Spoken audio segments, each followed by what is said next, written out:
In lesson 9.7, we will be studying variation.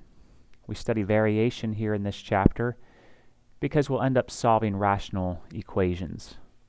There's three types of variation we'll be talking about. There are more than just three types of variation, but we'll be just studying these three.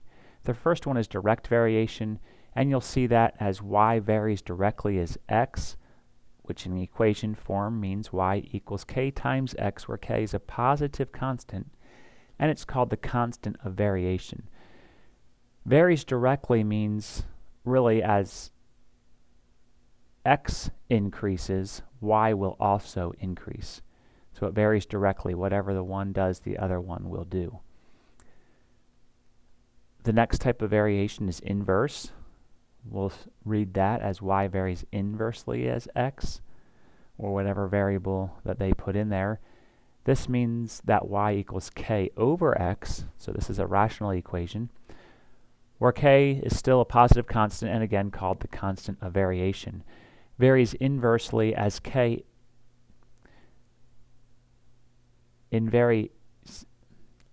varies inversely equations. As x increases, y will actually decrease because you're making the denominator larger, which makes the y value smaller.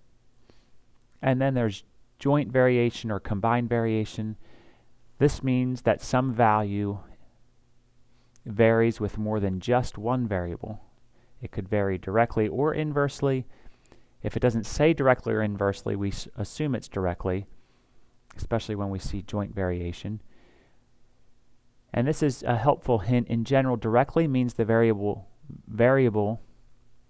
In general, directly means the variable.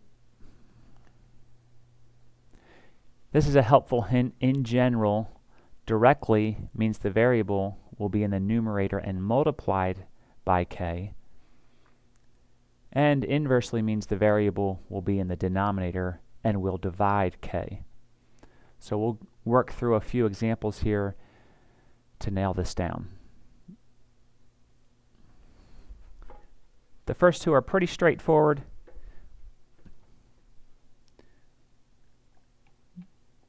What we have here, if y varies directly as x and y equals 8 when x equals a half, find y when x equals 4. So y varies directly as x. Since we see this right here, we know that we're going to use the equation y equals kx. And what we're going to do for this is we're going to figure out what our constant of variation is. Once we know that, we can write our general equation and go ahead and find the value when x is equal to 4. So what we do is we use our first situation here. Y equals 8 when x equals half. So we're going to go ahead and write y is equal to 8 when x is equal to a half. And again, this will help us find k. Well, to get k by itself, we're going to multiply both sides by 2. And we see that 16 equals k. Once we find our constant of variation, we go ahead and write our equation. Instead of putting k in, we know that k is 16, so y equals 16x. And that's our general equation for this situation. We can go ahead and find y when x equals 4. So finally, to answer our question, we're going to plug in 4, and we see that y is equal to 64. And that's the answer to that, which this was a couple steps. First, we wanted to use the equation to help us find k. Once we found k, we wrote our general equation. And then once we have that, we can find the y value when x equals any number. In this case, when x was equal to 4. Jumping right into the next example, we see y varies inversely. Jumping right into the next example, we see that y varies inversely as x cubed, and y equals 16 when x equals 2. Find y when x equals 8. Well, inversely, we know has to do with dividing. So we have y equals k over, and it varies inversely with x cubed, so we're going to put x cubed here. So that's the equation we need for varies inversely. We're going to go ahead and plug in the specific situation, y equals 16, when x is equal to 2. And by plugging that in, we can solve for k. And so this gives us 16 equals k over 8. We're going to go ahead and multiply both sides by 8.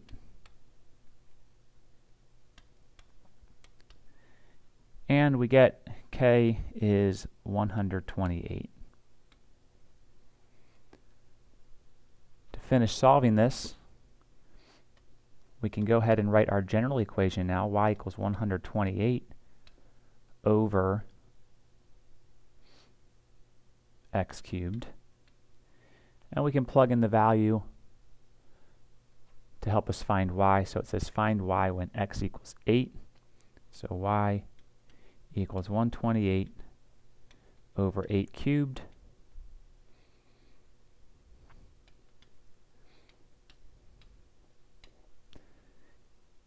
Eight cubed is equal to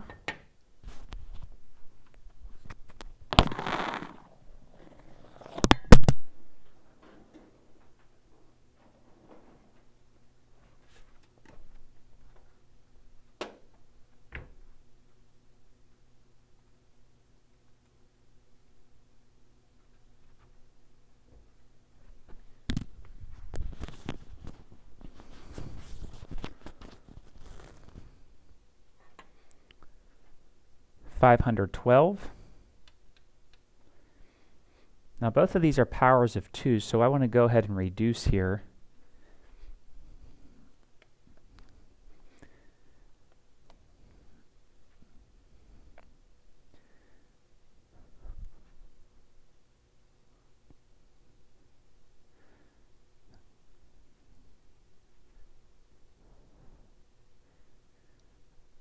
One 128 goes into itself one time, and I believe it goes into 512 3 times, 4 times. So this is equal to 1/4.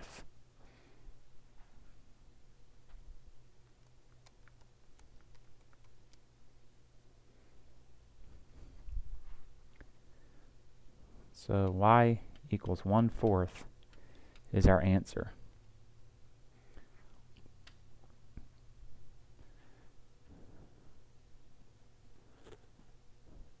There's definitely application to this. We see in physics or chemistry some relationships. So here we have, if the temperature remains constant, the volume of a gas varies inversely with its pressure. Real quickly, that just means the more pressure you have on the gas, the less volume it's going to be. If a certain gas has a volume of 25 cubic inches at 15 pounds per square inch, known as psi, and the pressure is increased to 20 psi, what is the volume of the gas after the pressure increase? So very importantly, we have the volume of the gas varies inversely with its pressure. So instead of using y and x, I'm going to use volume varies inversely, so I'm going to do k over, and it varies inversely with the pressure, so I'm going to put p here. And then it gives us our first situation. A certain gas has a volume of 25 cubic inches at 15 psi's. Well, cubic inches measures volume, so we can plug this in. 25 cubic inches at 15 pounds per square inch. And solving for k, we would multiply both sides by 15. And we get k equals 375. So that's our constant of variation. We can now write our general equation. We know that the volume is going to equal 375 divided by p. and we can find the answer to our question. It says the pressure is increased to 20 psi, so we're going to go ahead and put 20 in for our pressure. What's the volume of the gas? So we just take 375 and divide it by 20, and we get 18.75, and this would be measured in cubic inches, or inches cubed.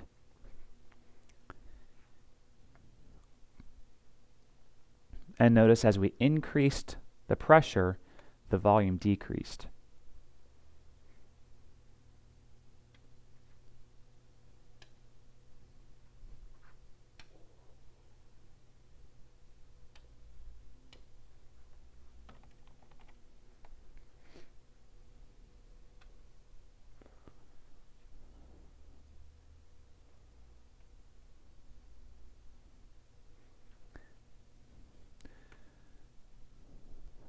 Okay, last one, write the general equation for y varies directly as the sum of x and z and inversely as the square of x. So it's a y varies, so we're going to have y equals, and this is a combined variation. It varies directly. So as I mentioned before, if it varies directly, it's going to go in the numerator with k. It's going to be multiplied times k, and it varies directly as a sum. So we're going to put a sum is multiplied times k, and the sum is x plus z. And inversely as the square of x. So that means that part's going to go in the denominator because it's inversely, and so that's just over the square of x, which we write as x squared. And that's the general equation for that.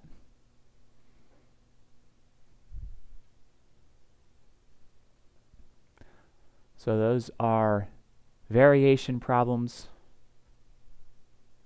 You can now work with direct variation, inverse variation, and joint or combined variation.